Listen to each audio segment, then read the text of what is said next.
Entonces voy a volver a leer el verso en sánscrito para que esta clase después pueda escucharse después. ¿Ok? Entonces dice, Raja Vidya Raja Guhyam Pavitram Idam Uttamam Pratyaksha Bhagamam Dharmyam Susukam Kartum Avyayam. Entonces estamos leyendo el capítulo 9 del Bhagavad Gita, el conocimiento más confidencial, verso 2, y la traducción del verso dice así. Este conocimiento es el rey de la educación y el más secreto de todos los secretos. Es el conocimiento más puro de todos, y como brinda una percepción directa del ser mediante la iluminación, es la perfección de la religión. Además, es eterno y se practica con alegría. Okay. Bueno, entonces vamos a comenzar a desglosar el significado de Srila Prabhupada. Vamos a ir abordando diferentes puntos que Prabhupada nos está enseñando acá para poder ir profundizando en cada concepto de este verso. Este verso tiene varias palabras importantes, ¿no? Y vamos a ir desglosándolas cada una. Entonces, en primer lugar, el Bhagavad Gita, en diferentes estudios lo han definido como un sándwich, ¿no? El Bhagavad Gita es como un sándwich, ¿no? Así como un sándwich, por ejemplo, tiene el pan arriba, ¿no? El pan abajo y en medio tiene lo más importante del sándwich, que es el relleno justamente. Tratamos de encontrar un sándwich para la imagen que no tuviera carne ni nada por el estilo, pero bueno, ahí encontramos algo interesante, ¿no? Tiene un relleno bien apetitoso, tiene su quesito, sus verduras, bueno. Entonces, el Bhagavad Gita es como un sándwich, ¿no? El Bhagavad Gita se divide en tres diferentes secciones para poder entender un poco más cómo el conocimiento se conserva en la parte más importante del Bhagavad Gita. El conocimiento más importante del Bhagavad Gita está digamos, conservado en el medio del Bhagavad Gita, ¿no? Eh, Así como un sándwich, bueno, también el pan es importante, ¿no? El pan también es rico, trae nutrientes, trae cosas importantes para que el sándwich se mantenga, pero lo más importante de un sándwich es justamente lo que hay en medio, ¿no? Lo más sabroso, lo más apetitoso.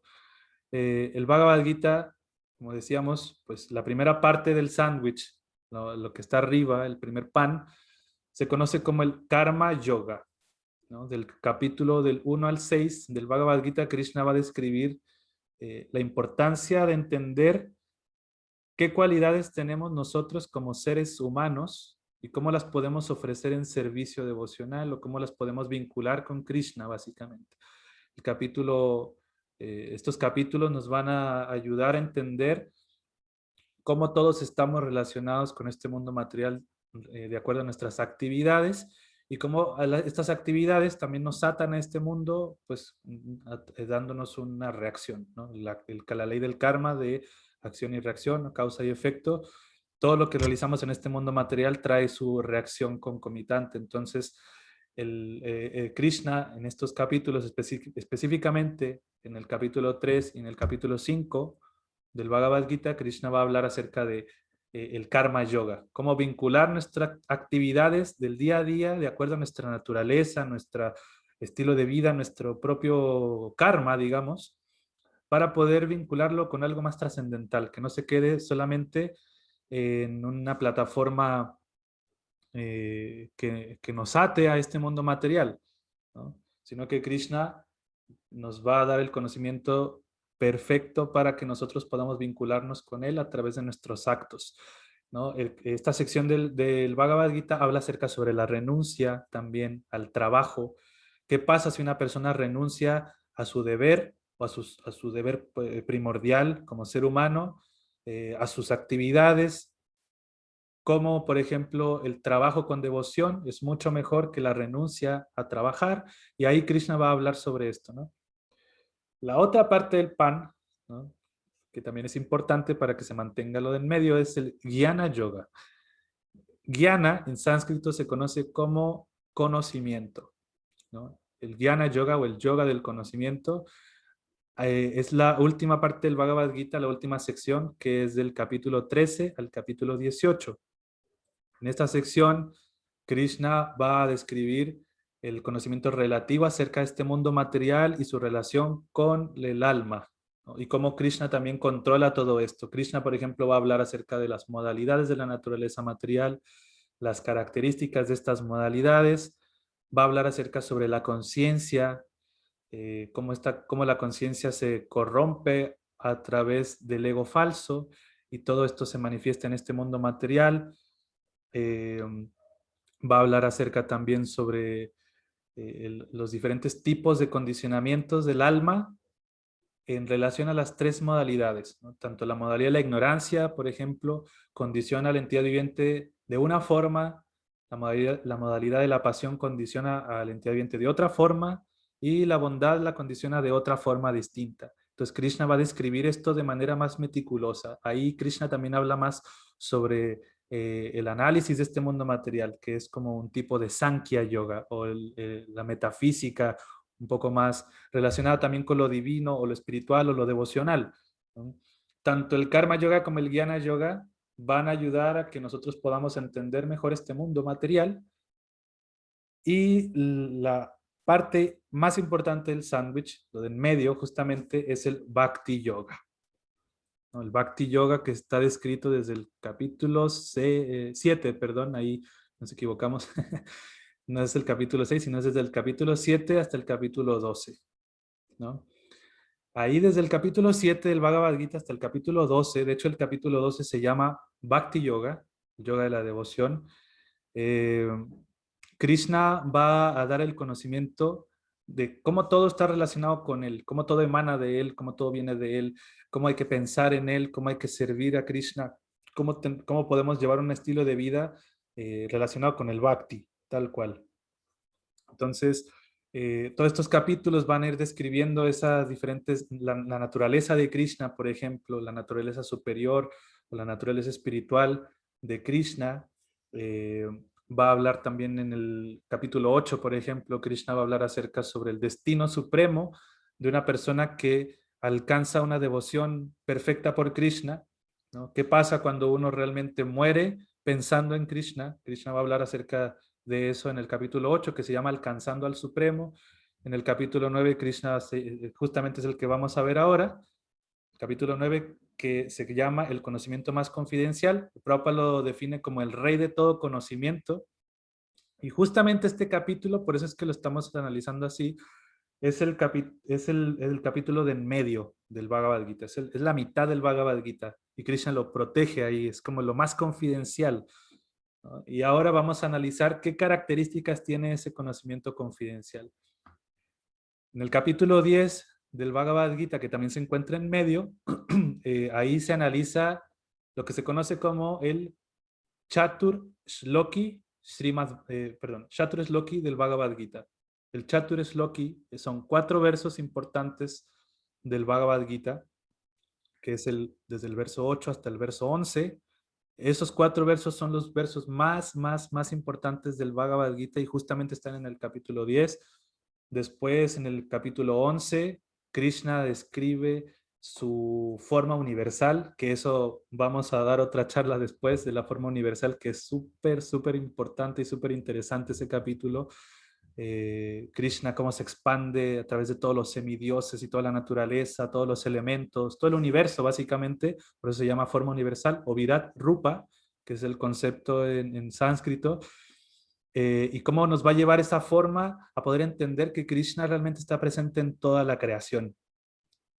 Y por último, en el capítulo 12, Krishna define directamente lo que es el Bhakti. Cómo se comporta una persona, por ejemplo, que desarrolla su vida devocional íntegra, ¿no? Las cualidades de una persona pura en el servicio devocional o en el Bhakti Yoga.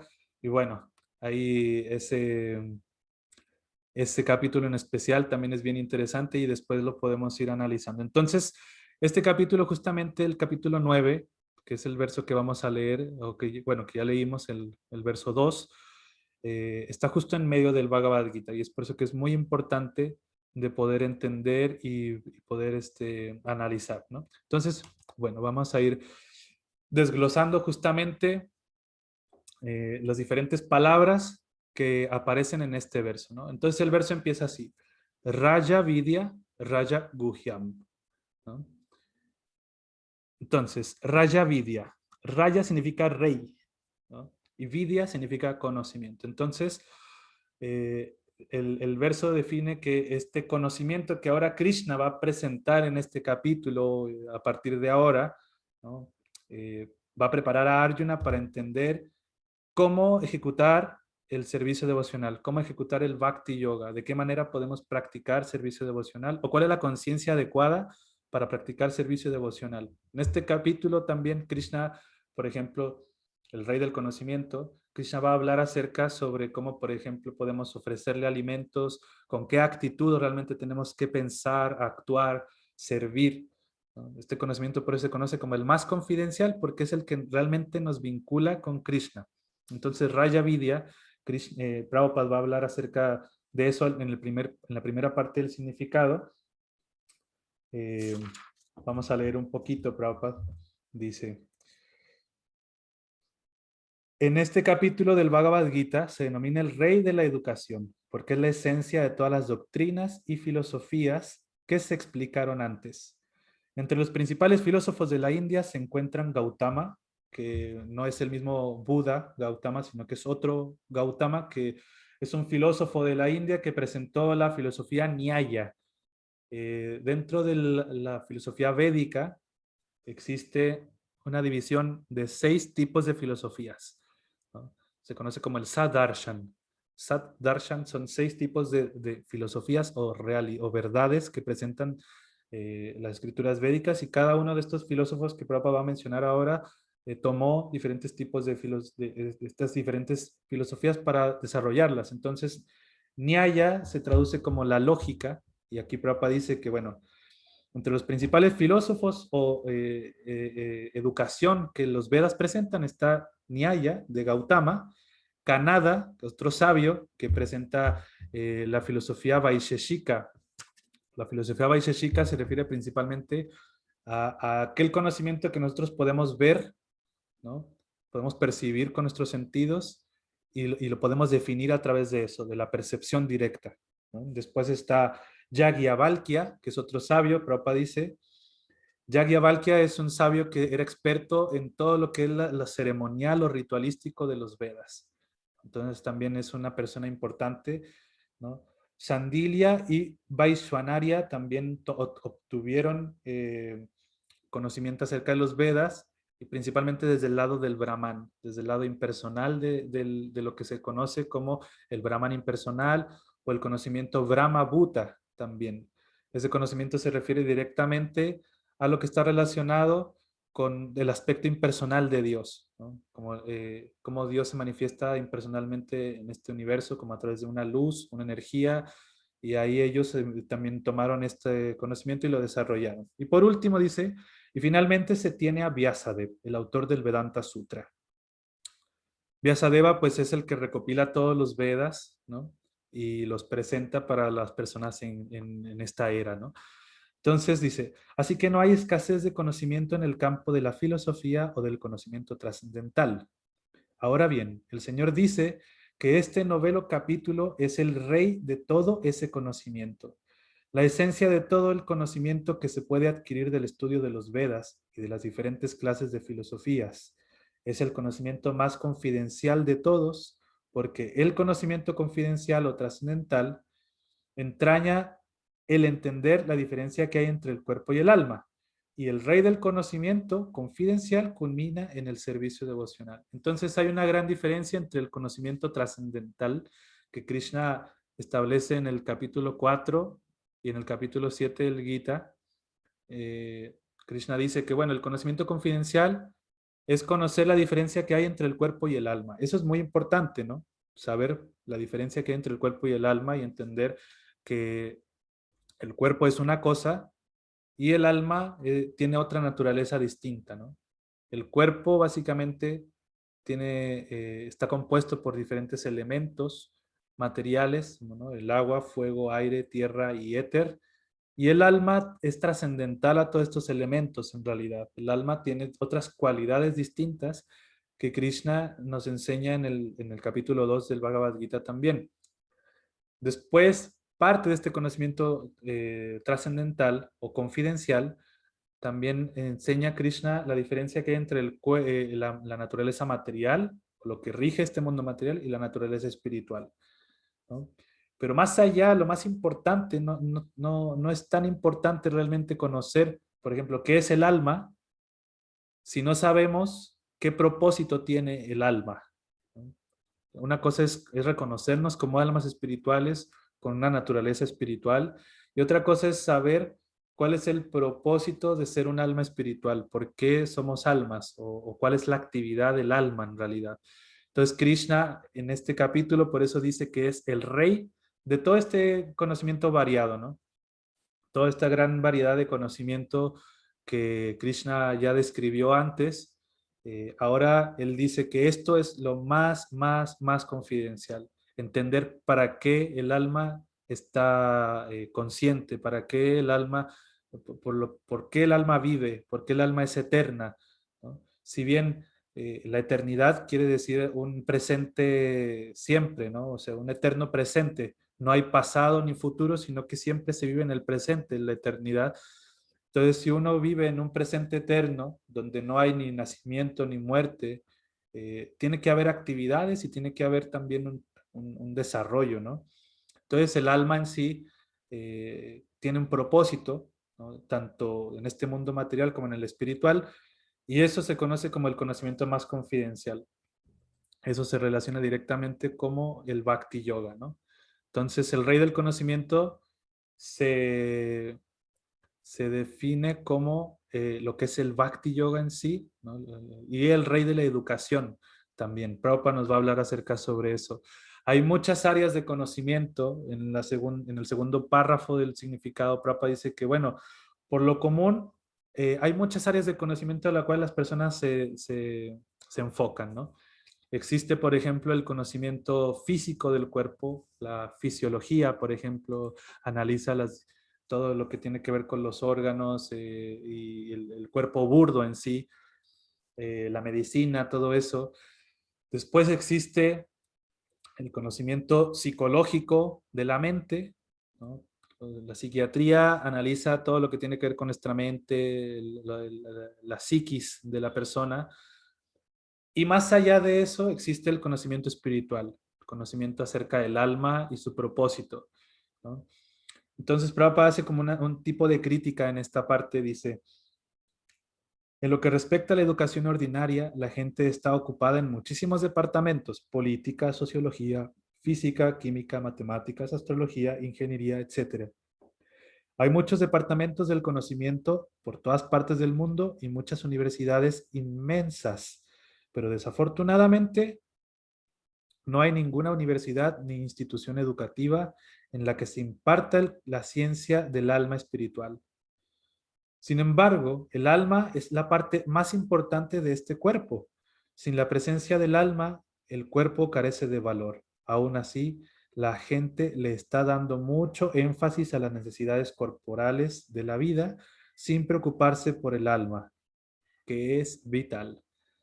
Entonces, sí, lamentablemente en una sociedad que está evocada al materialismo, la única área del conocimiento que se ve es la que nos ayuda a progresar materialmente, ¿no? Cómo podemos dormir mejor, cómo podemos comer mejor, cómo podemos recrearnos o disfrutar más de los sentidos, ¿no? Cómo podemos trabajar más para disfrutar más de nuestros sentidos, ¿no? Cómo podemos tener más placer también, ¿no? Eso es la base de todo este conocimiento que podemos percibir en este mundo material, ¿no? Las diferentes áreas de la educación lo único que hacen es poder otorgarnos beneficios materiales, ¿no? Cómo poder disfrutar más de este mundo material. Pero en realidad ninguna de estos sistemas de educación está relacionado con la educación de entender qué somos realmente, hacia dónde vamos, cuál es el propósito de la vida, hacia de dónde venimos, ¿no? ¿Quién soy yo y hacia dónde voy?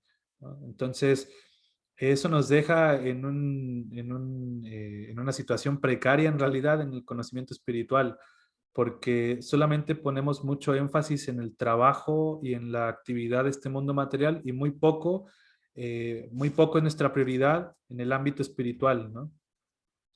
Si nosotros ponemos a pensar un poco cómo es que estamos educados, por ejemplo, nosotros básicamente estudiamos desde los 5 años hasta los 25 años, por ejemplo, para terminar una carrera, normalmente un estudio superior, ¿no?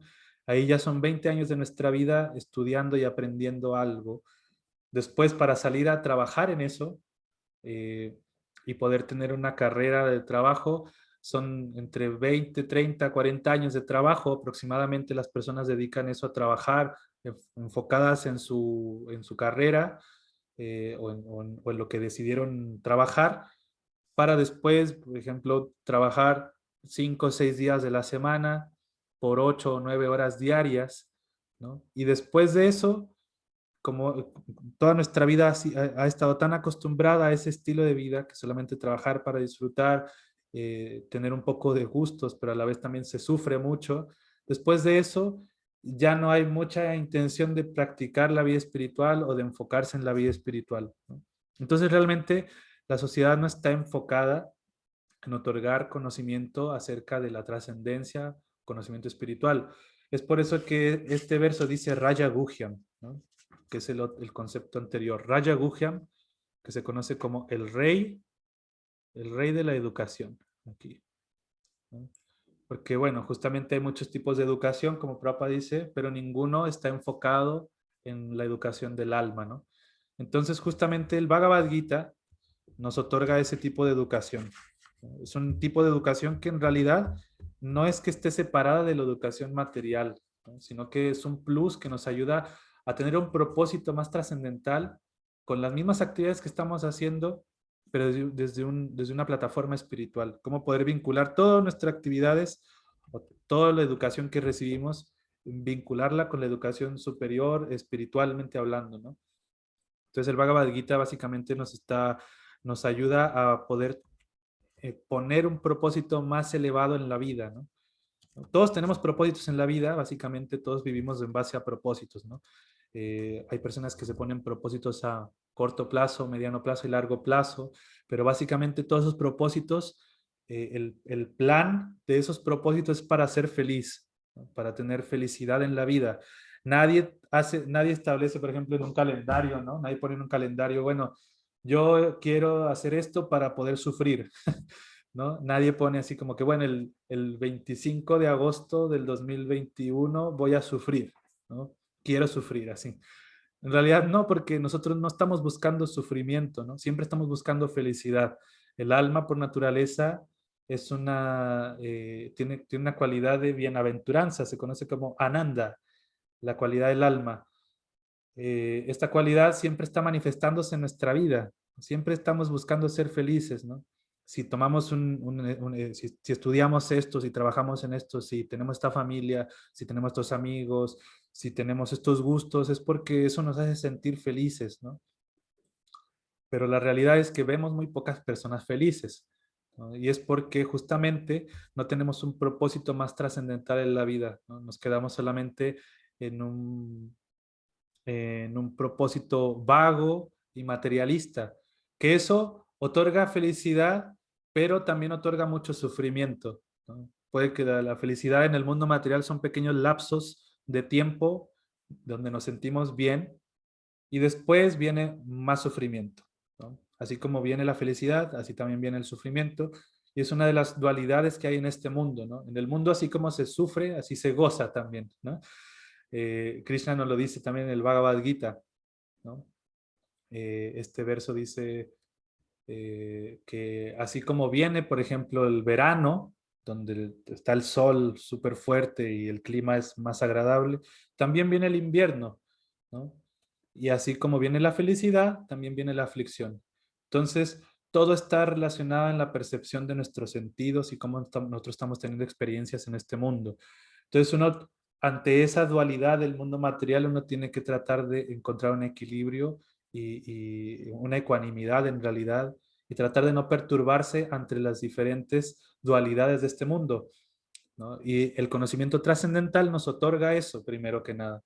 El conocimiento confidencial, en primera instancia, nos ayuda a entender toda esta naturaleza material, y el conocimiento más confidencial, que es el que estamos hablando acá, nos ayuda a entender el propósito del alma realmente hacia dónde va, ¿no? Poner ese propósito en todas nuestras actividades para que se vuelvan trascendentales, ¿no? Entonces, bueno, aquí vamos a leer esta parte de Srila Prabhupada también.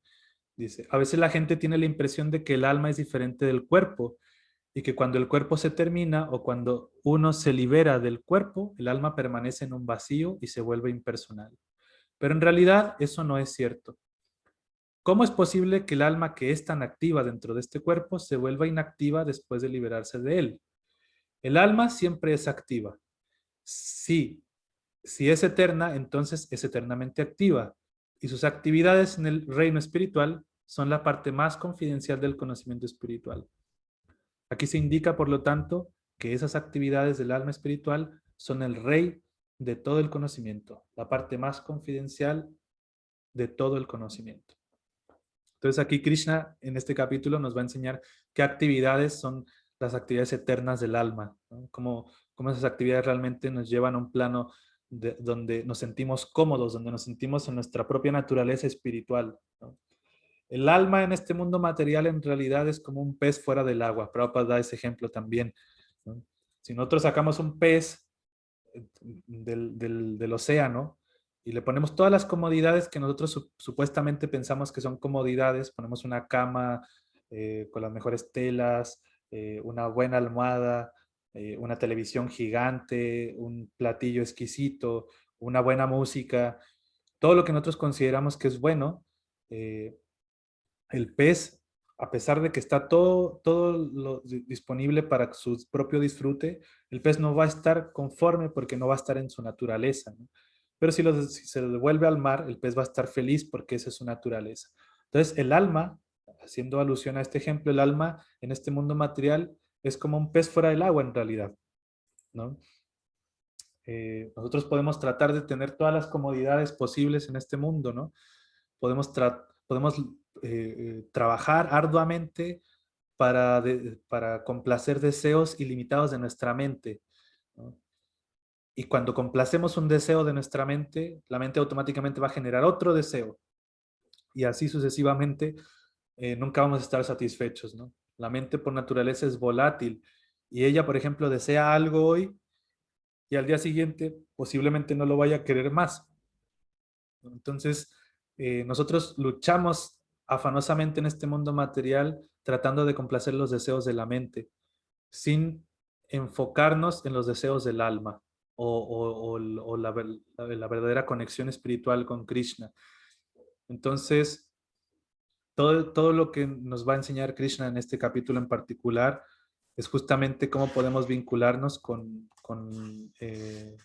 la suprema fuente de placer que es Krishna, ¿no? Como toda esa búsqueda de felicidad, de sentirnos en paz, dichosos, es porque no estamos conectados a esa raíz, ¿no? Estamos simplemente tratando de regar el árbol, por ejemplo. Nosotros somos como una pequeña hoja de un árbol y estamos tratando de regar esa hoja fuera del árbol. Es como si nosotros arrancáramos una hoja de un árbol y la tratáramos de nutrir, dándole sol, agua, pero como no está conectada al árbol, en determinado tiempo se va a secar, ¿no? Entonces, este conocimiento es para justamente poder vincularnos de nuevo con la raíz de la bienaventuranza, de la eternidad, del conocimiento, que es Krishna, ¿no? Y ahí justamente vamos a encontrar una satisfacción espiritual. Bueno, entonces continuamos con el análisis de este verso. Aquí vamos a ver dos renglones del verso. Después de que vimos ya Raja Vidya, el rey del conocimiento, y Raja Guhyam, el rey de la educación. Después viene Pavitram idam uttamam, ¿no? Ahí ese se traduce como el conocimiento más puro de todos, ¿no? Aquel conocimiento que nos saca de la ignorancia y que nos purifica, ¿no? Y el segundo concepto que vamos a hablar es Pratyaksha Vagamam Dharmyam, ¿no? Pratyaksha Vagamam Dharmyam significa percepción directa del ser, entendiendo perfectamente el propósito de la religión, ¿no? Entonces aquí para dar alusión a estos dos diferentes conceptos, ¿no? Lo que es el conocimiento más puro de todos y lo que es realmente la perfección de la religión, eh, Prabhupada expone la vida de Narada Muni como ejemplo, ¿no? Primero, Prabhupada habla acerca sobre cómo nosotros estamos básicamente contaminados en este mundo material por nuestras propias acciones en la vida, ¿no? Nosotros tenemos un karma en la vida. El karma básicamente es la reacción a nuestros actos. Y esas reacciones a nuestros actos, como Prabhupada dice, se asemejan a pequeños frutos o semillas, más bien. Dice que cuando se planta una semilla de un determinado árbol, este no aparece de inmediato, sino que toma algún tiempo en hacerlo. Primero es un pequeño retoño, luego adopta la forma de un árbol, luego florece y da su fruto, y cuando se completa su desarrollo, la persona que plantaron las semillas del árbol disfrutan de las flores y las frutas. De la misma manera, un hombre ejecuta un acto pecaminoso, una persona, por ejemplo, realiza actividades pecaminosas o que no tienen nada que ver con la piedad, por ejemplo, impías, eh, y como una semilla, este se toma su tiempo en fructificar. Entonces el karma o las reacciones a nuestros actos tienen diferentes procesos para fructificar, tal como una semilla, ¿no? Hay diferentes etapas de ello, dice Prabhupada. Puede que la acción pecaminosa ya haya sido cesado en el individuo, o sea, ya se haya manifestado en nuestra vida, pero los resultados del fruto de esa acción pecaminosa aún están por disfrutarse. Hay pecados que están en forma de semilla y hay otros que ya han fructificado y que no están dando frutos, el cual estamos disfrutando en la forma de dolor y congoja. Entonces, las diferentes reacciones a nuestros actos puede que ya se estén manifestando en nuestra vida. Por ejemplo, Prabhupada dice en el Néctar de la Devoción, que es otro libro más, que las reacciones pecaminosas de nuestras vidas pasadas se manifiestan de diferentes formas, ¿no? Por ejemplo, se pueden manifestar a través de una enfermedad crónica, se pueden manifestar también a través de la falta de educación. Por ejemplo, si nacimos en una familia que no tiene educación y que no se nos otorga educación, si nacemos en una familia sin recursos y que siempre está en constante sufrimiento, ¿no? Si tenemos problemas legales, también Prabhupada dice que eso es una reacción a nuestras actividades pecaminosas pasadas, o si también se tiene una condición de fealdad en la vida, ¿no? Bueno, la belleza y la fealdad, pues básicamente se manifiesta dependiendo de la visión de cada persona, ¿no? Fuera de los estándares de belleza que hay en el mundo. Prabhupada dice que, bueno, la persona fea, ¿no? Características físicas feas, está pagando sus reacciones pecaminosas, ¿no? En esta vida. Entonces, bueno, básicamente estamos llenos de reacciones a nuestras actividades. También estamos disfrutando de reacciones buenas que hicimos en la vida anterior. Puede que hayamos tenido buena educación, nacer en una familia piadosa, de buenas cualidades, recibir una buena situación económica también, estar libre de ansiedades, que quizás hay personas que sí están padeciendo más ansiedades que otras. Eso es un buen resultado de un buen karma también, ¿no? Pero cuando una persona se relaciona con la vida espiritual, esa relación lo purifica completamente. Entonces, para desglosar eso, que el conocimiento es el más puro de todos, o sea que purifica el alma, el conocimiento más confidencial purifica el alma, Prabhupada nos da el ejemplo de la vida de Narada Muni. Entonces, eh, bueno, acá Prabhupada dice, ¿no? La vida de Narada Muni es muy interesante en realidad. Aquí Prabhupada la expone para poder definir estos dos principios del conocimiento más puro, o Pavitram y Dhammuttamam, y que es la perfección de toda la religión. Entonces, la vida de Narada básicamente, bueno, vamos a hablar un poquito de la vida de Narada. Narada Muni en su vida anterior, primero que nada, Narada Muni es un sabio, es uno de los principales sabios que tiene la historia védica. Eh, y bueno, Narada aparece en diferentes pasatiempos. Narada en realidad es un maestro espiritual muy importante dentro de esta cadena discipular de maestros anteriores. Y él, pues, representa también un pilar de todo el conocimiento del Bhakti Yoga. Narada Muni básicamente es alguien muy importante dentro de este conocimiento del Bhakti Yoga. Antes de ser Narada Muni, su vida anterior era un hijo de una sirvienta, ¿no? Narada vivía con su madre, que era una madre soltera, y ella básicamente era una sirvienta, pero no era cualquier sirvienta, sino que ella atendía a diferentes personalidades importantes que hacían un peregrinaje de vez en un lugar sagrado, ¿no? Entonces Narada vivía con su madre, y en una ocasión Narada Muni recibió en su casa a, a su con su madre recibieron a unos sabios que se conocen como Bhaktivedantas, unos grandes maestros. Ellos eran devotos de Krishna y estaban haciendo un peregrinaje en un lugar sagrado e iban a estar ahí por 4 meses. Justamente en India hay 4 meses que se conoce como los meses de Chaturmasya, y estos 4 meses son muy especiales para poder avanzar espiritualmente. Los meses de Chaturmasya se hacen diferentes actividades para poder avanzar espiritualmente.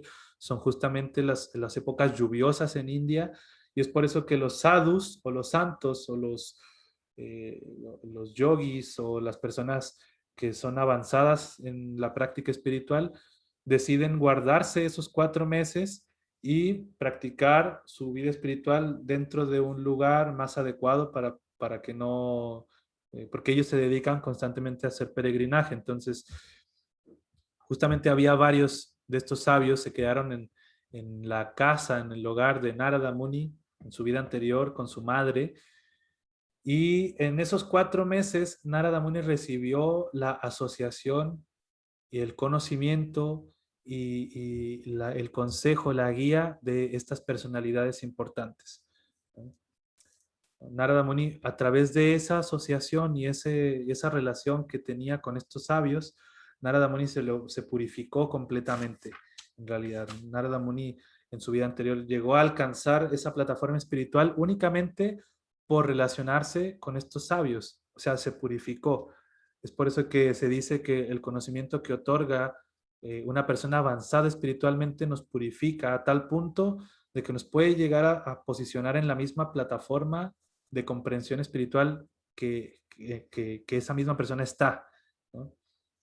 Entonces, eh, Narada Muni, después de que él había recibido todo este consejo, guía de parte de estos grandes sabios, ellos se fueron de su casa y por órdenes de Krishna, digamos, por destino que Krishna mismo estableció en la vida de Narada, en su vida anterior, su madre fue mordida por una serpiente y abandonó su cuerpo, ¿no? Murió justamente cuando Narada todavía era un pequeño niño.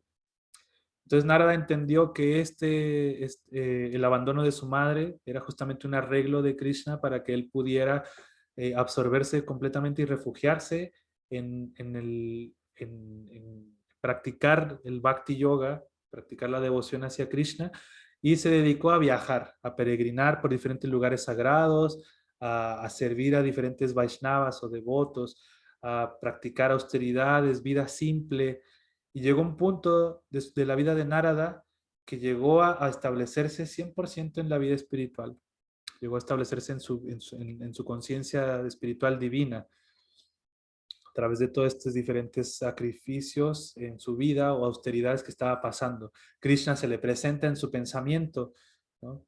Y le dice que él ha alcanzado justamente una plataforma especial y que él va a ser bendecido con otra vida más, que se conoce como, ahora sí, como Narada Muni. ¿no? Después de que Narada deja, o su vida anterior muere, obtiene esta vida como Narada Muni. El cuerpo de Narada Muni es trascendental en realidad, y Narada Muni viaja por todo el universo cantando las glorias de Krishna en diferentes regiones del universo. ¿No? Narada, por ejemplo, en el Srimad Bhagavatam, Narada realiza diferentes actividades, aparecen muchos pasatiempos en muchas historias que están relacionadas con Krishna mismo directamente y sus diferentes devotos. Narada es un devoto muy especial, alguien que, que realmente conoce el propósito de la vida y él otorga ese conocimiento a los demás. Entonces, el conocimiento trascendental o el conocimiento más confidencial que tenían estos sabios se lo otorgaron a Narada Muni y los llevó al punto culmine de la purificación y así obtuvo una vida completamente trascendental. Entonces, por eso se dice que, y Prabhupada por eso lo pone acá, ¿no? Como el Pavitra Midam, que es el conocimiento más puro de todos, aquel que purifica 100%. Eh, Krishna también nos va a enseñar que el alma se purifica a través de la relación con Krishna.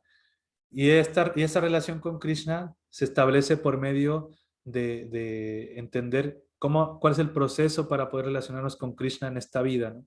Entonces, Prabhupada pone, por ejemplo, que el santo nombre de Krishna, o sea, el Mahamantra Hare Krishna, es el medio para poder vincularnos con Krishna y así purificarnos también en esta vida, ¿no? Por ejemplo, se dice que la ejecución del servicio devocional es tan perfecta que uno puede percibir sus resultados directamente.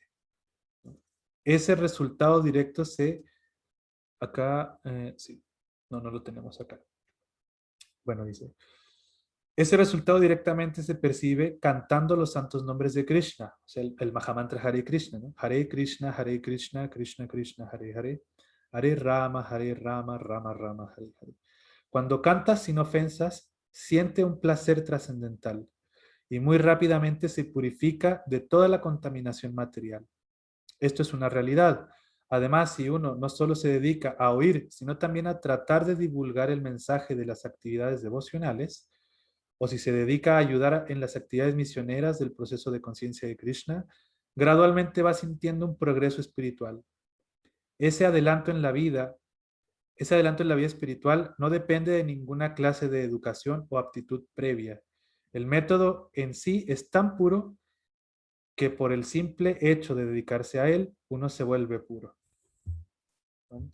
Entonces, justamente Narada Muni obtuvo ese beneficio trascendental de la asociación directa con estos Bhaktivedantas, con estos sabios, ¿no?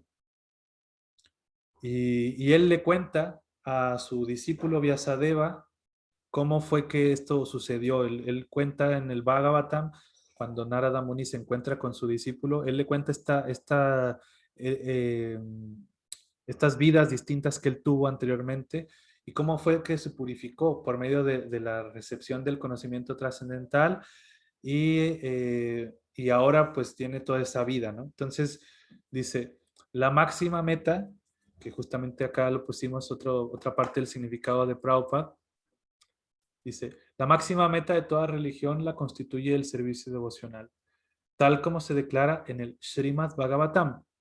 Aquí este verso es muy interesante del Srimad Bhagavatam también. Savaipum Samparodharmo Yato Bhakti Radokshaye. El verso dice, Ahaituki Apratihata Jayatma Suprashidati, que es la otra parte del verso, ¿no? Este verso dice que la suprema, la parodharmo, o la religión más importante, o la suprema ocupación, o la suprema deber del alma, es Yato Bhakti Radokshaye, ejecutar servicio devocional a Adokshaya. Adokshaya es un otro nombre de Krishna, que significa aquel que está más allá de todo este mundo material, ¿no? Ahaituki apratijata quiere decir que para que este servicio devocional tenga realmente o se obtenga el propósito supremo, debe estar libre de motivaciones externas a complacer a Krishna y debe ser ininterrumpido. Apratijata quiere decir que tiene que ser ininterrumpido. Entonces el servicio devocional lo lleva a uno a la purificación de la existencia misma y al vínculo directo con Krishna, siempre y cuando nosotros entendamos la actitud correcta a practicar la vida espiritual, ¿no? Entonces, dice Prabhupada, como ya lo hemos discutido en relación con el último verso del capítulo 8, Vedesu Yagyesu Tapashu Chaiva, para la autorrealización se requiere generalmente del conocimiento védico.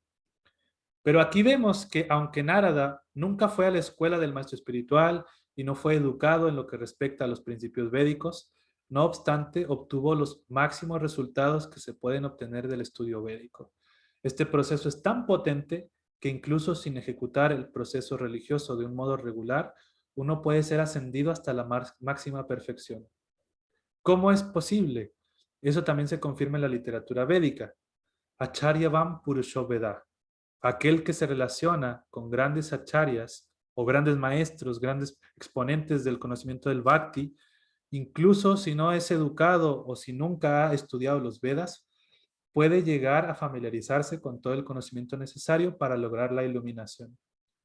Entonces, este es un punto muy importante porque estamos viendo que hay muchos conceptos dentro de la filosofía del Bhakti Yoga.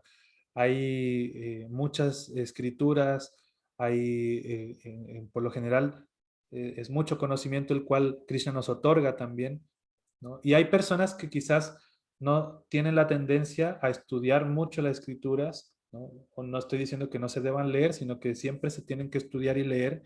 Sin embargo, hay personas que están más por naturaleza relacionadas con la filosofía y hay personas que están más relacionadas con la práctica en sí, ¿no? Que no se esfuerzan, digamos, porque simplemente la naturaleza de las personas no es tan filosófica para entender los conceptos filosóficos, pero sí tienen en su corazón la práctica de espiritualidad firmemente establecida, ¿no? ¿No? Y eso es porque, como Narada Muni, justo, como Prabhupada está diciendo justo acá, Narada Muni, por ejemplo, no es que él estudió los Vedas en su vida anterior como el hijo de la sirvienta, él no fue a la casa del guru, ni estudió profundamente los diferentes textos védicos, ni nada por el estilo, pero por el simple hecho de haberse relacionado con estos grandes sabios, él obtuvo ese gran beneficio espiritual. Entonces, aquí hay una condonación, por así decirlo, de la misericordia especial que otorgan los grandes acharyas o los grandes maestros espirituales, ¿no? ¿Cómo poder reconocer un gran acharya o un gran maestro espiritual? Bueno, tienen diferentes características y diferentes cualidades que un gran maestro posee, ¿no? Lo primero de todo es que el maestro espiritual es un devoto puro de Krishna. Es un devoto que realmente está situado en la devoción pura de Krishna. Él ha obtenido el propósito de la práctica del Bhakti Yoga, que es el amor puro por Krishna. Segundo, el maestro espiritual está vinculado con la cadena discipular. No puede ser un maestro espiritual genuino si no está relacionado con la cadena discipular, ¿no? Ese maestro espiritual tiene que tener su propio maestro y ese propio maestro tiene que tener su maestro y así sucesivamente, ¿no? Entonces, tiene que estar relacionado con la cadena discipular, ¿no? Después, un maestro espiritual es aquel que controla sus sentidos, ¿no?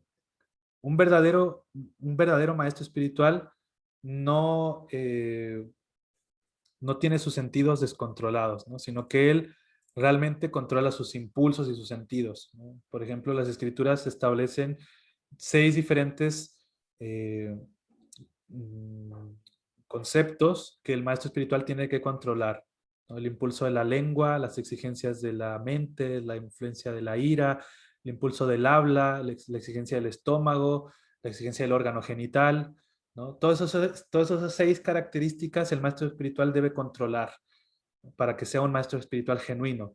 Cuando un maestro genuino controla esas 6 actividades, él puede tener discípulos en todo el mundo. Eso lo dice Rupa Goswami en el Upadeshamrita. Después, el maestro espiritual es aquel que conoce cabalmente las escrituras védicas, o por lo menos las escrituras que están relacionadas con el Bhakti, y sabe explicarlas a sus discípulos. Es otra cualidad, que el maestro espiritual acaba con las dudas de sus discípulos, ¿no? O sea, el maestro espiritual perfectamente sabe cómo responder a las dudas de sus discípulos, ¿no? Y así, bueno, el maestro espiritual tiene muchas características y muchas cualidades, ¿no? El maestro espiritual también vive en su persona lo que son los principios espirituales. O sea, él no va a vivir otra cosa que no sea lo que está predicando, ¿no? Es como predica y practica, no es como predica y no practica, ¿no? Sino que el maestro espiritual enseña lo que él mismo está haciendo para dar su ejemplo, ¿no? Entonces, cuando nos encontramos con una personalidad así, que cumple con todos estos requisitos para ser un maestro espiritual genuino, podemos tener el beneficio de poder obtener lo que Narada mismo también obtuvo, que es la iluminación espiritual, simplemente por relacionarse con los grandes maestros, ¿no? Como Prabhupada dice acá, Acharya Vam Purushoveda, obtener conocimiento de labios de un acharya, ¿no? De un maestro espiritual. Entonces siempre Krishna nos va a estar eh, empujando hacia ese punto de relacionarnos con un maestro espiritual genuino de parte de la cadena discipular para poder familiarizarnos con todo este conocimiento espiritual, ¿no? Bueno, entonces se dice que, bueno, por acá también la palabra dharmian, que para finalizar con eso, la perfección de la religiosidad se obtiene pues a través del conocimiento espiritual genuino y a través de labios de un maestro espiritual genuino.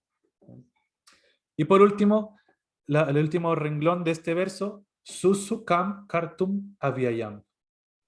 Entonces, estas palabras significa el conocimiento es eterno, ¿no? Avyaya, que es la palabra que prevalece en la eternidad, y susukam quiere decir que sukam, por ejemplo, la palabra sukam significa felicidad, y susukam quiere decir que trae mucha felicidad. Susukam es como la palabra su, cuando se le agrega una palabra en sánscrito, potencia esa palabra, ¿no? Como Susukam es muy feliz, ¿no? Y entonces Prabhupada da una descripción de lo que significa Susukam Kartum Avyayam, ¿no? Dice, ¿no? Por ejemplo, el proceso del servicio devocional o lo que se obtiene después de haber comprendido todo el conocimiento trascendental, el conocimiento espiritual, se obtiene dicha, se obtiene placer, se obtiene realmente felicidad espiritual, ¿no? Y eso está relacionado con la práctica del conocimiento. El conocimiento, aquí, bueno, se nos da el conocimiento más confidencial de todos, y ahí es una invitación a leer todo el capítulo porque Krishna lo va a desglosar en este capítulo, en el capítulo 9.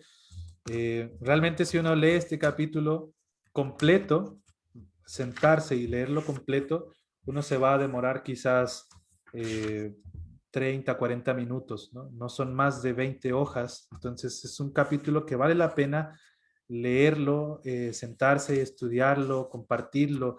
Es un capítulo muy especial, especialmente en los versos finales de este capítulo. Krishna nos enseña, ¿no? Cómo poder mantener siempre nuestra mente en pensar en Krishna, ¿no? Y eso se obtiene a través de la práctica. O sea, el conocimiento tiene diferentes áreas, ¿no? Tiene diferentes estados el conocimiento. El conocimiento se puede mantener en la teoría, por ejemplo. Podemos entender lo que es los conceptos del bhakti, los conceptos del dharma o la religiosidad, los conceptos de la pureza, la renuncia. Todos esos conceptos los podemos entender en la teoría, ¿no? Pero si no los llevamos a la práctica, no vamos a poder tener una verdadera realización espiritual. Entonces el conocimiento tiene diferentes estados de comprensión. Uno es la teoría, después esa teoría tiene que pasar a la práctica, ¿no? Esa práctica justamente va a transformarnos, va a ser una transformación, nos va a purificar, el conocimiento purifica, el conocimiento nos nutre, el conocimiento nos transforma, y justamente la transformación de ese conocimiento culmina en realizaciones espirituales. La persona se transforma con valores y principios de vida que lo hacen cambiar justamente y lo hacen ser una persona, eh, digamos, espiritualmente situada, ¿no? Todo lo que el conocimiento transforma a la persona lo hace obtener valores y principios espirituales que justamente la establecen en una vida espiritual real, ¿no? Entonces, todo esto que estamos viendo acá, estos puntos en la pantalla, son justamente la práctica del conocimiento espiritual, y esta práctica a la vez viene con júbilo, ¿no? Porque todas las prácticas de la vida espiritual no son aburridas, eh, ni son planas, ni tienen que ver con las emociones, sino que realmente la práctica del servicio devocional es muy dichosa, se vincula directamente con la naturaleza del alma. Sravanam Kirtanam, por ejemplo, se refiere a escuchar acerca de Krishna y hablar acerca de Krishna. Cuando uno habla acerca de Krishna y escucha acerca de Krishna, como Krishna es, está en la plataforma trascendental y espiritual eterna, esa disertación, esa escucha y esa habla nos sitúan en una plataforma también espiritual eterna. Y como Krishna también es dichoso en sí mismo, todo lo que está relacionado con Krishna, hablar y escuchar de Krishna también nos trae felicidad, ¿no? A Krishna se le pueden ofrecer alimentos suntuosos y sabrosos y eso después se pueden comer como alimento espiritualizado y eso también nos va a traer susukam, felicidad, ¿no? La filosofía espiritual de conciencia de Krishna también es muy agradable, es muy profunda y nos trae mucha realización espiritual también, ¿no? Y lo bueno del proceso del servicio devocional es que se puede practicar en toda circunstancia. Prabhupada dice, por ejemplo, que el servicio devocional es dichoso en cada etapa. Uno puede ejecutar servicio devocional incluso en medio de la mayor pobreza. El Señor dice, Patram Pushpam Falantoyam. Este verso también está en este capítulo. Él está dispuesto a aceptar cualquier clase de ofrenda que le haga el devoto, sea lo que fuere, incluso una hoja, una flor, un pedazo de fruta o un poco de agua. Todo lo cual se consigue en cualquier parte del mundo y se puede ofrecer cualquier persona puede ofrecer esto, ¿no? Sea cual fuere su posición social, y ello será aceptado si se ofrece con amor. Entonces, la cualidad especial para que nosotros podamos experimentar la felicidad trascendental del servicio devocional es que tenemos que ejecutarlo con amor, ¿no? Con devoción hacia Krishna. Entonces, bueno, vamos a continuar. Dice Prabhupada que el proceso del servicio devocional es muy hermoso y se puede llevar a cabo con alegría. Dios acepta únicamente el amor con el que las cosas se le ofrecen a Él. Entonces, esa es la conclusión. Ya estamos llegando como a la conclusión, ¿no? De lo que este verso, o este capítulo, perdón, bueno, este verso en particular, porque básicamente define todo el capítulo, nos está llevando, ¿no? La devoción hacia Krishna tiene que ver 100% con el amor o la entrega que el devoto o el practicante puede otorgar, ¿no? Todo tiene que ver con la intención o con el deseo, ¿no? La conciencia con la cual estamos actuando, ¿no?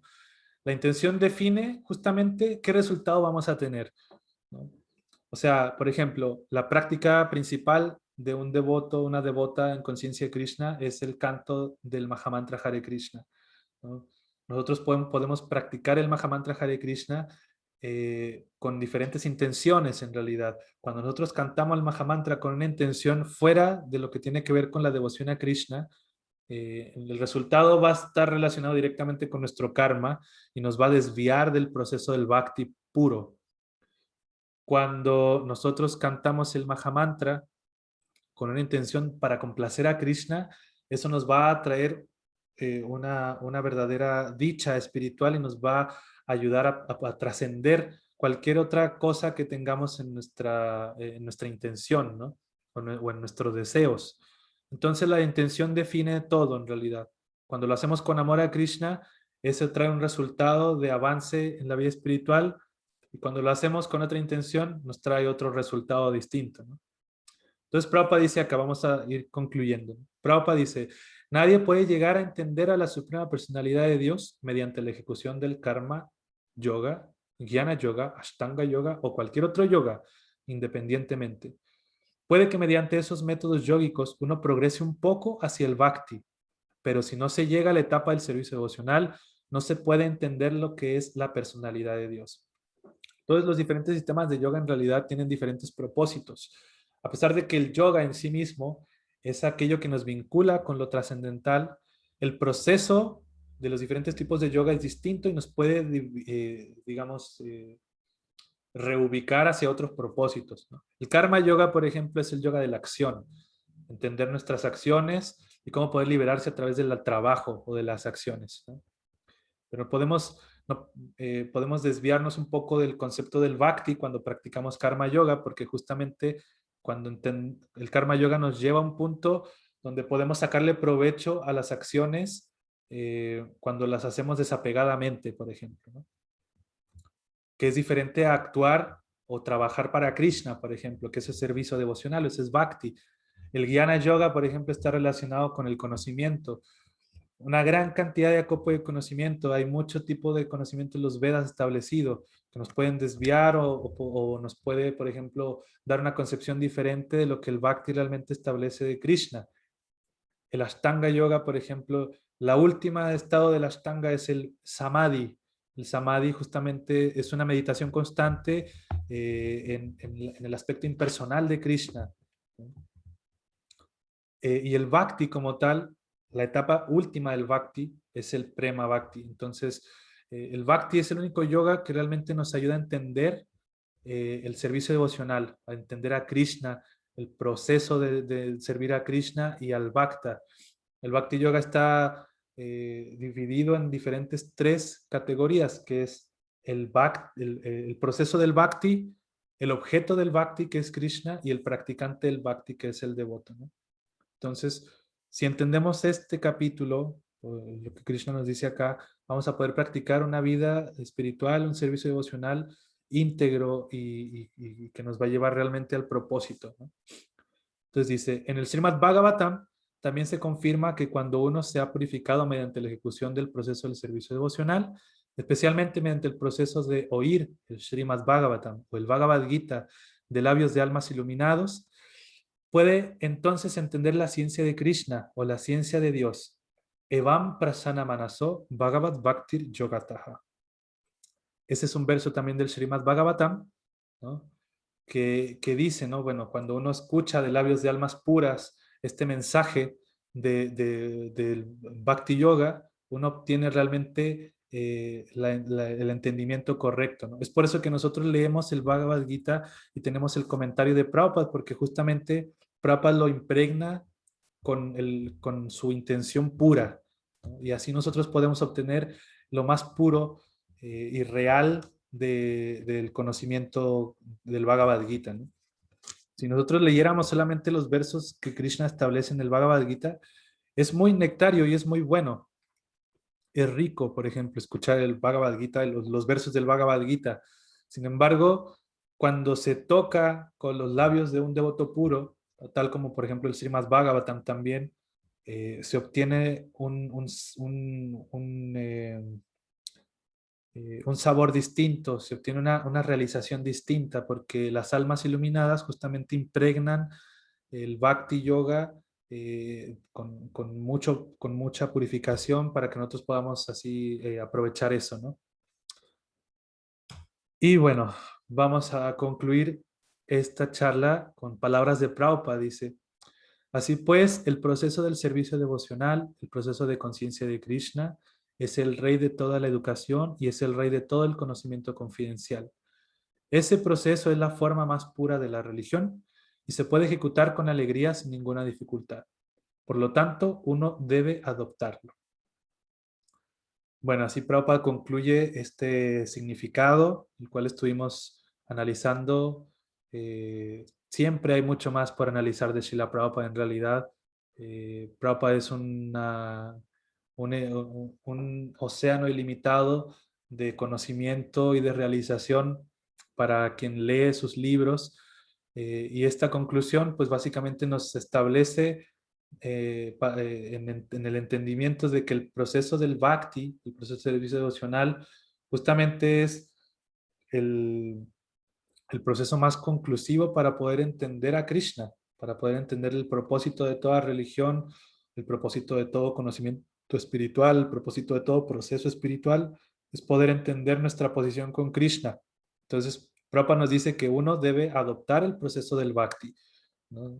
Sin perder el tiempo en realidad. Hay tanto por lo cual nosotros a veces perdemos nuestro tiempo o nos enfocamos en otras cosas que no tienen nada que ver con alcanzar esa plataforma de de entendimiento de Krishna, ¿no? Entonces, si nosotros nos dedicamos un poco más a la vida espiritual, tratando de entender los significados de Prabhupada, leer los libros de Prabhupada, practicar el bhakti como Krishna nos enseña acá, eh, con la actitud más que nada, ¿no? El proceso del bhakti pues está definido como sadhana bhakti o las actividades del proceso del bhakti, ¿no? Como sravanam, kirtanam, smaranam, o sea, cantar, o escuchar, recordar a Krishna, eh, servir a Krishna, servir a los devotos, tomar prasadam también, adorar a la deidad, eh, bueno, dasyam, servir a Krishna como serviente también, sakyam, que es establecer una relación de amistad con Krishna, y atmanivedanam, que es el último proceso del bhakti, que es justamente rendirse completamente a Krishna, ¿no? Nosotros podemos entender justamente todo ese proceso cuando leemos a Prabhupada con un sentimiento de entrega también al maestro espiritual, ¿no? Entonces realmente es una invitación acá a que todos podamos leer más los libros de Prabhupada, e ir también purificando nuestra intención en el proceso del bhakti, ¿no? Avanzar cada vez más en la conciencia de Krishna. Y bueno, muchas gracias entonces por escuchar esta charla. Gracias a los que están en Facebook también. Hare Krishna, por acá los estoy viendo. Gracias a Ana María, gracias a Prabhu Sergio Moya, Mari Solange también que está por ahí. Bueno, no sé quiénes más están. Muchas gracias a todos. Y Zoom, también gracias a los que han permanecido en la charla. Y ahora no sé si existe alguna pregunta. Me gustaría saber si tiene alguna pregunta tanto en Facebook como por Zoom. Bueno, vamos a dejar de compartir la pantalla y nos vamos a ver todos. Hare Krishna, ¿cómo están? Bueno, por acá hay una pregunta de Caro y dice, ¿no? Digo, ¿Qué pasa cuando uno canta y a veces la mente se va para otro lado? Eh, bueno, eso lo he escuchado que le preguntan a diferentes maestros espirituales y bueno, por ejemplo, Bhaktisundar Goswami dice que en realidad la mente no tiene nada que ver con el alma y el canto del Mahamantra está directamente relacionado con el alma, ¿no? Es el llamado del alma de poder establecer nuestra relación con Krishna. Entonces, en realidad la mente no tiene nada que ver, no juega un papel importante en el canto del Mahamantra, ¿no? Eh, claro, cuando la mente divaga por diferentes partes, bueno, hay que tratar de atraerla utilizando bien nuestros sentidos. Hay que tratar de concentrarnos más en el canto, hay que tratar de concentrarnos más en la escucha del Mahamantra, y eso va a ayudar a que la mente también se mantenga concentrada, ¿no? Pero en última instancia, en realidad la mente no juega un papel importante en la meditación con el Mahamantra Hare Krishna, ¿no? No nos tendría por qué afectar. A veces le damos mucho protagonismo a nuestra mente, ¿no? ¿Qué pasa si nuestra mente es así o es asá? O si nos ayuda o no nos ayuda. Bueno, Krishna, por ejemplo, en el Bhagavad Gita, en el capítulo 6, Krishna dice que la mente puede ser nuestra mejor amiga o nuestra peor enemiga, ¿no? ¿Y qué pasa cuando, por ejemplo, uno le da mucho protagonismo a un enemigo? Bueno, nos hace trizas la vida, ¿no? Constantemente estamos como enfocados en qué dirá esta persona, por qué habla así de mí, o por qué es así. Y uno le da mucho protagonismo a esa persona o ese ser que nos está constantemente eh, echándonos para abajo, ¿no? Entonces, en realidad, la mente, cuando es nuestra peor enemiga, uno no tiene que darle tanto protagonismo, uno no tiene que darle uno no tiene que enfocarse tanto en la mente en realidad, ¿no? Sino que enfocarse más en el proceso del bhakti.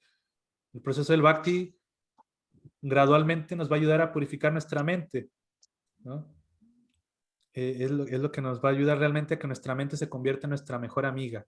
No existe otro proceso en realidad, ¿no? La mente está, digamos, de cierta forma maleducada, o está malcriada también por muchas vidas, ¿no? La mente está enfocada en muchos deseos distintos, eh, está enfocada en muchos pensamientos, en muchos sentimientos también en la vida, y muy difícilmente está relacionada con la vida espiritual. Entonces lo que tenemos que hacer es utilizar nuestro intelecto, nuestra inteligencia, para situarnos en la vida espiritual, ¿no? Aprovechar todo lo que el conocimiento espiritual nos otorga para poder situarnos en la vida espiritual, ¿no? Y eso va a ayudar a que nuestra mente se apacigüe también. Es como también están diferentes niveles, ¿no? En primer lugar están los sentidos burdos que están, o sea, nuestra vista, el gusto, el tacto, todo eso. Después está nuestra mente y por encima de la mente está la inteligencia.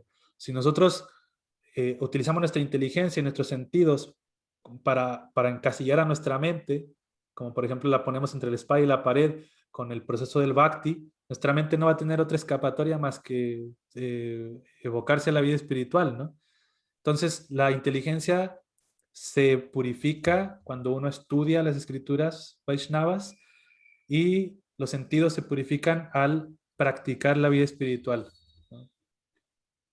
Entonces, si fortalecemos nuestra inteligencia con una fe firme, al leer los libros, a hacer preguntas, a estudiar, a profundizar cada vez más en este conocimiento, nuestra mente cada vez más se va a hacer más favorable a la vida espiritual y por ende se va a hacer más favorable a la práctica en sí, ¿no? Así que, bueno, eso en general, Caro, no sé si respondí tu pregunta.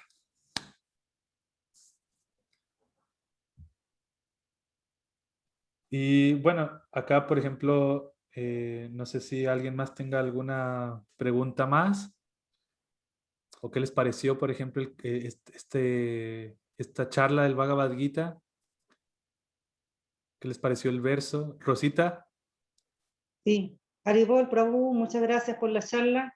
Creo que este contenido en realidad tiene que ser recurrente para que a uno le entre, porque estamos muy condicionados por la naturaleza material y por la sociedad en la cual nos desempeñamos. Estamos muy acostumbrados y condicionados a no percibir el alma, a verla como que todo el mundo piensa o pensábamos que el cuerpo era el alma, el cuerpo somos nosotros. Entonces, una y otra vez se nos tiene que repetir y se nos tiene que dar a entender y a conocer y practicar este camino del Bhakti para que lleguemos a entender esa diferencia entre el cuerpo y el alma. Así que la claridad con que usted lo explica y la forma de repetir una y otra vez este conocimiento y enseñarnos el camino para incorporar este conocimiento y aplicarlo en nuestra vida cotidiana, me parece súper maravilloso, importante, así que muy agradecida, Prabhu. gracias a usted, Rosita, gracias. Y sí, bueno, en realidad uno va obteniendo los diferentes beneficios que trae el conocimiento espiritual, uno va obteniendo beneficios en base a la práctica, ¿no? Y no solo eso, pues claro, uno puede cantar Hare Krishna, pero tener otra intención también. Entonces, el conocimiento justamente nos purifica la intención de la práctica. Entonces, cuando uno tiene realmente conocimiento del Bhakti, a través de las escrituras, a través de la lectura, uno purifica su intención. No solo, porque uno puede conocer la práctica, ¿no? O sea, la práctica principal es cantar Hare Krishna, ¿no? Bueno, entonces uno canta Hare Krishna, uno lee los libros, pero ¿con qué intención lo estamos haciendo? Entonces, Krishna en este capítulo, el conocimiento más confidencial, nos enseña a purificar nuestra intención, a entender por qué nosotros tenemos que ejecutar estas actividades trascendentales y cuál es el resultado de una buena intención en la vida espiritual. Por ejemplo, vamos a leer el último verso de este capítulo. Dice, siempre ocupa la mente en pensar en mí. Vuélvete devoto mío. Ofréceme reverencias y adórame a mí. Estando completamente absorto en mí, es seguro que vendrás a mí.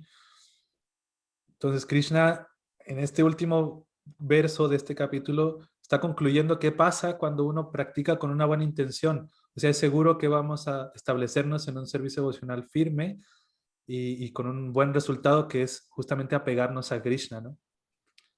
Entonces, eso, hay que seguir estudiando, hay que seguir tratando de que nuestro intelecto se purifique con la conciencia de Krishna, que nuestra mente sea favorable a la práctica y nuestra actitud sea la adecuada a complacer a Krishna, ¿no? Muchas gracias, Rosita. Prabhu, reverencias. Bueno, pues muchas gracias a todos. Gracias. Gracias, Carlos. Muchas gracias, Prabhu. Gracias. Isabel, Hare Krishna, muchas Gracias, gracias. Diana. Hare Krishna. Gracias, Dinali, Caro, Ana. Hare Krishna, Prabhu. Muchas gracias por su tiempo. Hare Muy Krishna, buenas gracias a clases. ustedes. Haribol, Haribol, Krishna, gracias. Entonces nos vemos para la próxima charla del circuitos de Bhagavad Gita. La próxima charla vamos a hacer un oráculo del Bhagavad Gita, así que no se lo pueden perder. Vamos a hacer una charla aleatoria, o sea, en el momento vamos a elegir el capítulo y vamos a elegir el verso y a ver qué Krishna nos quiere decir.